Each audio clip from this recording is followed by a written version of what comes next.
Les textes liturgiques du jeudi 29 février 2024. Première lecture.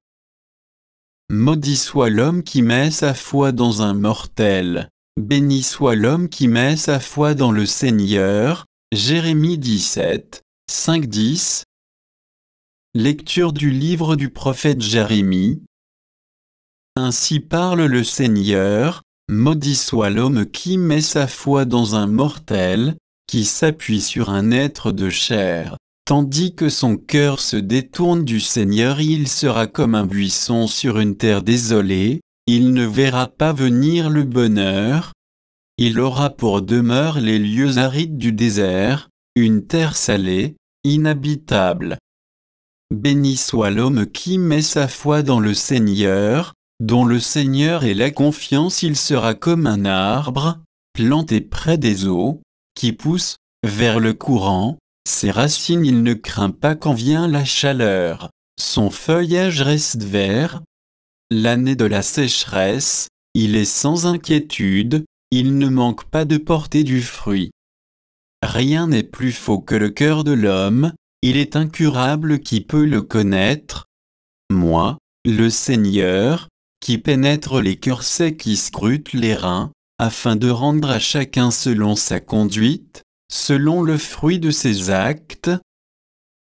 Parole du Seigneur. Psaume. Psaume 1, 2, 3, 4, 6. Heureux est l'homme qui n'entre pas au conseil des méchants, qui ne suit pas le chemin des pécheurs, ne siège pas avec ceux qui ricanent, mais se plaît dans la loi du Seigneur et murmure sa loi jour et nuit. Il est comme un arbre planté près d'un ruisseau, qui donne du fruit en son temps, et jamais son feuillage ne meurt. Tout ce qu'il entreprend réussira. Tel n'est pas le sort des méchants. Mais ils sont comme la paille balayée par le vent. Le Seigneur connaît le chemin des justes, mais le chemin des méchants se perdra. Évangile. Tu as reçu le bonheur, et Lazare, le malheur. Maintenant, lui, il trouve ici la consolation, et toi, la souffrance. Luc 16, 19-31. Évangile de Jésus-Christ selon saint Luc. En ce temps-là, Jésus disait aux pharisiens, il y avait un homme riche, vêtu de pourpre et de lin fin, qui faisait chaque jour des festins somptueux. Devant son portail gisait un pauvre nommé Lazare, qui était couvert d'ulcères.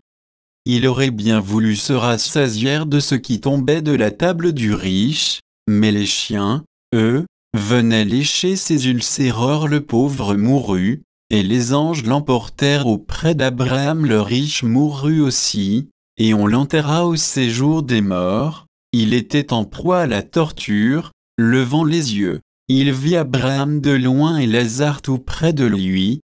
Alors il cria, « Père Abraham, prends pitié de moi et envoie Lazare tremper le bout de son doigt dans l'eau pour me rafraîchir la langue, car je souffre terriblement dans cette fournaise. » Mon enfant, répondit Abraham, rappelle-toi, tu as reçu le bonheur pendant ta vie, et Lazare, le malheur pendant la sienne. Maintenant, lui, il trouve ici la consolation, et toi, la souffrance. Et en plus de tout cela, un grand abîme a été établi entre vous et nous, pour que ceux qui voudraient passer vers vous ne le puissent pas, et que, de là-bas non plus, on ne traverse pas vers nous. Le riche répliqua, « Eh bien père, je te prie d'envoyer Lazare dans la maison de mon père. En effet, j'ai 5 frères, qu'il leur porte son témoignage, de peur qu'eux aussi ne viennent dans ce lieu de torture. » Abraham lui dit, « Ils ont Moïse et les prophètes, qu'ils les écoutent. » Point d'exclamation. Non, Père Abraham, dit-il, mais si quelqu'un de chez les morts vient les trouver, ils se convertiront. Abraham répondit, s'ils n'écoutent pas Moïse ni les prophètes, quelqu'un pourra bien ressusciter d'entre les morts. Ils ne seront pas convaincus. Acclamons la parole de Dieu.